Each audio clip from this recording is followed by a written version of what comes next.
Here's your first look at Sauron in The Lord of the Rings, The Rings of Power. While the orcs are taking the hobbits to Isengard, Prime Video is taking The Lord of the Rings, The Rings of Power to San Diego Comic-Con. The highly anticipated series had a star-studded panel in Hall H, hosted by one of the world's most famous Tolkien nerds, Stephen Colbert. In addition to a live performance by composer Bear McCreary and insight from the showrunners and actors about their characters, the highlight of the panel was definitely the epic full-length trailer. It revealed ancient evils, brutal battles, and at long last gave us our first glimpse at Sauron. It also seemingly confirms a fan theory about how exactly we'll see Sauron appear in this series.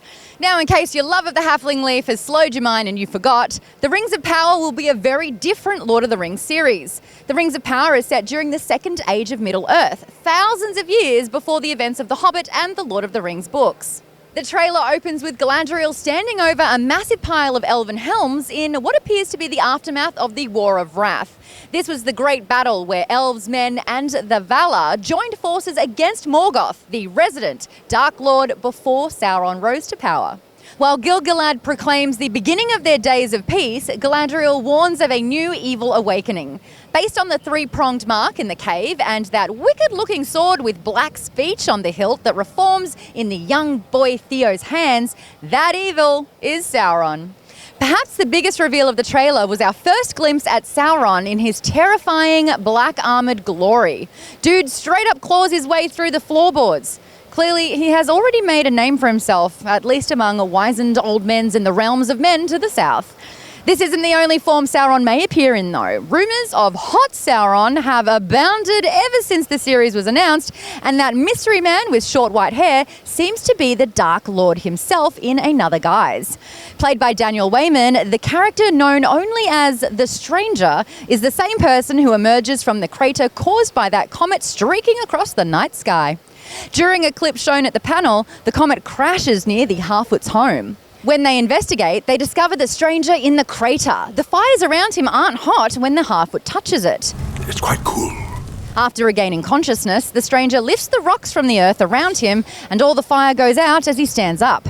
But when he collapses again, the fires return. Looks like these are the real Stranger Things. However, it seems likelier that this stranger will actually be Anatar, aka the Lord of Gifts. This was a disguise donned by Sauron during the Second Age to con the elves into forging the titular Rings of Power. Another clue is when we see the stranger casting a spell of sorts, blowing ash from his hand. We see a golden Malorn leaf falling to the ground and bursting into flames. Now, whether this is from one of the Malorn trees of Lorien or Numenor remains to be seen, but it's a nice visual metaphor for Sauron's effect on elves and men alike. Hey, speaking of Numenor, we know that the Rings of Power will address the fall of Numenor, one of the most infamous and tragic events in Middle-earth history. We get glimpses of Numenor throughout, but the most terrifying of all is when Galadriel scries in a palantir in Queen Regent Muriel's chambers. We see flashes of horrors past and future. There's what looks like the death of Galadriel's brother, Finrod, covered in claw marks from the werewolf Sauron used to kill him. And there are bodies in a blood-red sea. This is most likely the drowning of Numenor, the divine punishment brought down on the island kingdom after Sauron slowly corrupted their people. It's basically Tolkien's version of Atlantis, but with way more ritual sacrifice and dark gods. And speaking of ancient terrors from the deep, before the trailer told us fools to fly, we caught a glimpse of one of Tolkien's most infamous monsters, the Balrog. While he doesn't whip it good like in Fellowship of the Rings, it's awesome to see one return. Most Balrogs died during the War of Wrath, but some clearly survived to fight another day, based on this trailer.